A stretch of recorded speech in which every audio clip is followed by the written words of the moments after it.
We're joined by Mr. Arabambi, National Publicist Secretary of the Labour Party. Thank you for joining us. Joins us from Lagos, actually. Mr. Arabambi, I just get right into it. I recall that some days ago, the Labour Party gave Mr. Peter Obi an ultimatum. So speak to us. Is it your group? Is your group part of that ultimatum? Secondly, it's a 48-hour ultimatum, and by my own calculation, it's 2+ days over that ultimatum. The ultimatum was for him to leave the Labour Party and join the ADC. He says he still remains a member of the Labour Party and wishes to contest for president. So what is next for the Labour Party, Mr. Arabambi? Well, let me be very clear about this group you just made mention. We do not have groups in Labour Party. We only have one leadership under Barrister Julius Aburi as National Chairman and Alhaji Farouk Umar Ibrahim as the National Secretary. Probably maybe the people you are trying to refer to, are those, group of Nenedi Usman, who Mr. Peter Obi has graciously, appointed as the chairman of the Ayam Festival Committee, because we do not have in our party up to today, in our constitution, even with INEC, we do not have anything like a caretaker. And also, Section 222 of the Constitution is very clear that, political parties shall not be headed by any caretaker. They must be duly elected. So our Constitution is in line with the Constitution of the Federal Republic of Nigeria. So we do not have group. Secondly, let me make it very clear. We are convening a NEC meeting where he will be expelled. He was on suspension before he now went ahead to do the anti-party activities. You don't go and join a political party, and at the same time, you still put your leg in another political party. He knows it is unconstitutional for him to belong to two political parties at a time. They have been able to deceive him to their side, and there he shall remain.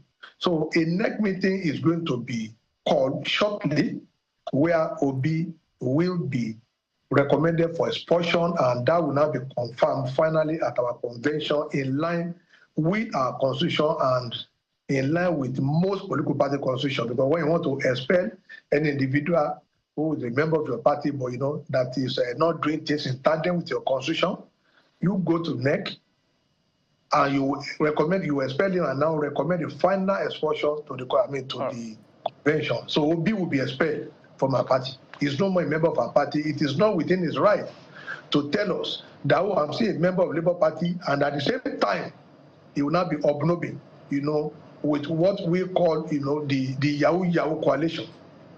We are not going to accept that. All right, Mr. Arabambi. So 2 questions in one. I'm happy you landed on that one. He's working with the coalition, but he hasn't left the Labour Party. At least he hasn't resigned officially from the Labour Party. So those cards are still up. And whatever it is the Labour Party have to do with that is entirely yours. But the bigger concern now is that to the effect that it's quite interesting and intriguing and even concerning that the person who literally, quote and unquote, gave the Labour Party the prestige it has today is being at the forefront of this battle. I know the Labour Party has had, I think, governor in Edo and also in Ondo. At least that's the highest we've seen.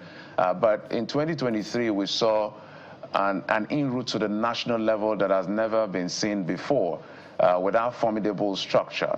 And now every elected official literally seems to be pandering towards the side of the caretaker committee. You look at the APC. APC celebrates defection into their party every other day at the National Assembly, and 2 governors from the PDP have joined them. Isn't it funny that the only one you guys have and the presidential candidate that has a potential for you and every other official is the ones you're fighting? How do you want to, what kind of politics are you playing? You see, in Nigeria, we have a very weak truth and a strong lies. And most Nigerians, they are just spectators looking at who is going to win. They don't care if it is a lie that takes victory over the truth. They don't mind if it is victory that it's the truth that takes over the victory. They are just interested in the win.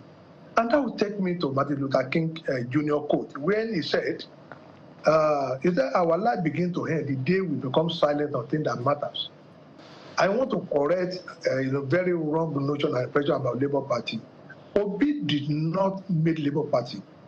Labour Party made Peter Obi. You see, he was just a child of circumstances because of the NSAS.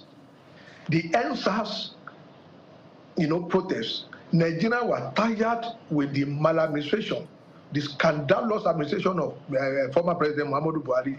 Nigerians were tired, with the 16-year misrule of PDP.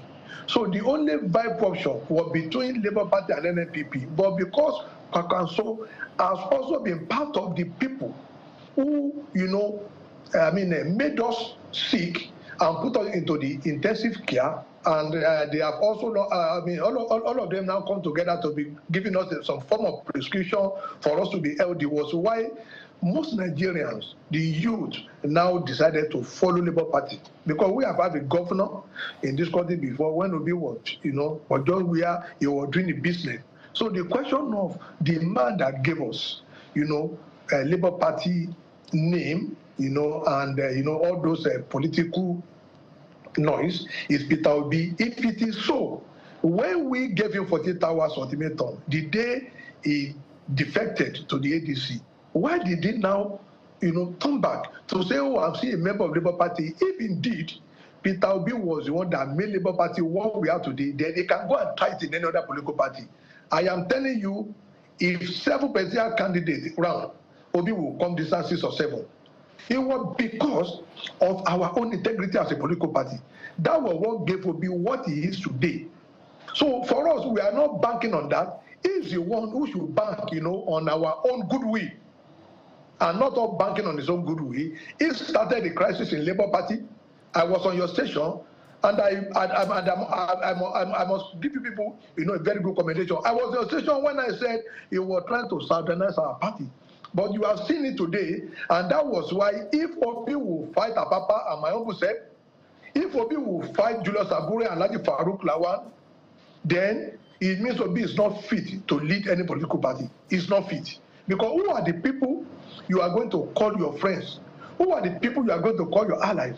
A man who will come to a political party and we want everybody to do his will and capture. It is not going to be so. Even President Bola Ahmed Tinubu, give respect to leaders. When he was when he was making an appointment, you see him making move to go and meet political leaders. Oh, I want to use this person, I want to use this person.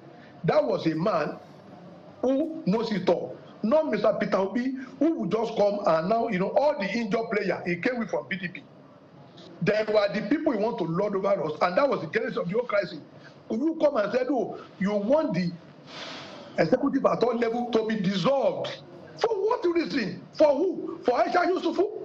For flamboyant pastor Itu Agadano? Who are the people that you are displacing not for? Senator Nana Usman is a member of PDP. And you just want to displace everybody for a reason best known to him. Our answer to that is capital no. He won't just be bringing a lot of people here and say, no, all of you from national to world, I don't want you. He doesn't have that capacity. Mr. Arabambi, it will be expelled. Mrs. Usman has published her membership details of the Labour Party. What evidence do you have that she's still a member of the PDP? She manufactured that card on herself. When they went to the Ayam Festival in Abia State, who gave her that card? It was in Abia they said they have dissolved, leadership of Labour Party. Where is the constitutional backing? The law is very clear. Section 82(1) of the Electoral Act. Because some of them, they are not advanced with the Electoral Act and the Constitution of Nigeria. The chairman and secretary shall give INEC 21 days notice for NEC, convention, and meetings. Section 82(5) now says, failure to give INEC such notices shall render the outcome of such meeting, NEC, convention, invalid. Shall, if you and I know, shall by Pretoria of rulings in Supreme Court mean it is compulsory you do not have an option. But who are the people that did it?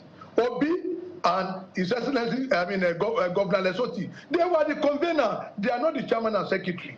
So ab initio, they have succeeded in building nothing on nothing, which have now crashed, like a pack of cards. So wherever he got that card from, that one remained, a mystery to her. But as far as we are concerned, the National Secretary is from Kaduna State. So who are the people that gave her card? Which ward?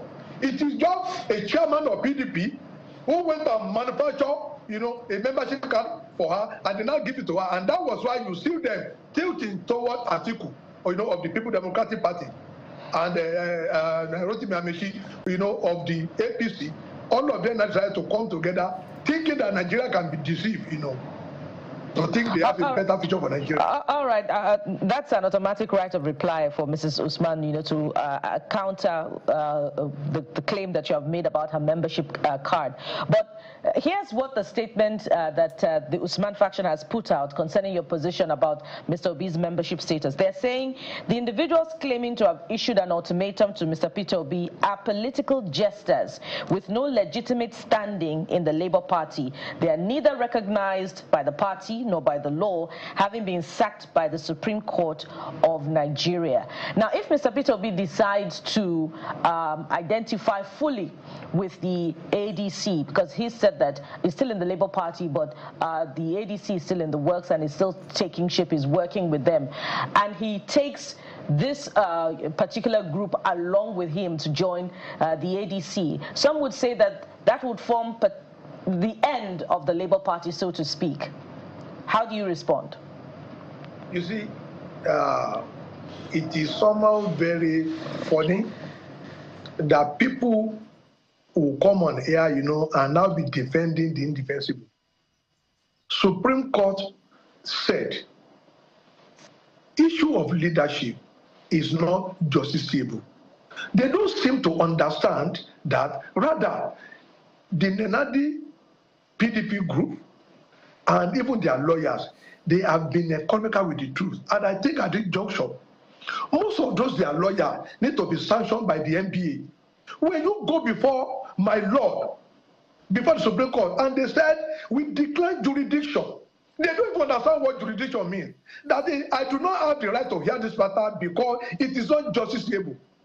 Meaning, what happened to Abure was what happened to Anyanwu. But today in PDP, Anyanwu lost to Ode in Federal Court, Court of Appeal, Supreme Court. But today, where is he? Is it the National Secretary of PDP? It is internally affairs of the party. That is what the Supreme Court says. And who are the party? The party in Nigeria is under the leadership of Baisajule Abure, whom we have reconfirmed as our national chairman. It is purely under the party, and that was why we are the one that will still conduct primaries for all the by-elections. All the by-elections, the INEC, National Assembly, the Rep and Senate, and most of the Assembly that resigned or that died, their primary is coming up on the 17th of July. We have written to INEC, and INEC will come to monitor it. It is not a question of them coming to distort fact or constitution. Even if you want to distort fact, you cannot distort the constitution. Right, so they need to go back and learn what constitution electoral say in section 82, 1 and 5, and what the constitution says.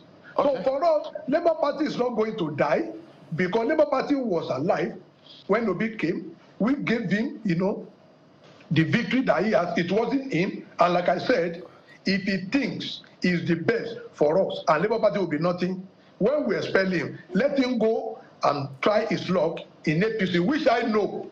APC ticket is between Atiku and this man from Rivers, Amechi. Mr. Arabambi. He's not going to be, a sleeping boy in that gangster. Very strong words there, Mr. Arabambi. Just quickly, when is that NEC meeting? Quickly, when do you want to hold it? No, we have given INEC 21-day notice. Okay, so within 21 days, you hold the NEC meeting. Yes, it's this one we are going to hold the next meeting where it will be expelled and we'll recover. I will go to we'll go to convention finally to ratify its expulsion. All right, Mr. Abayomi Arabambi, thank you for your time. Clearly, this is not the end of a conversation, but we have to thank you for sharing your thoughts with us on the program. Yeah, you are welcome.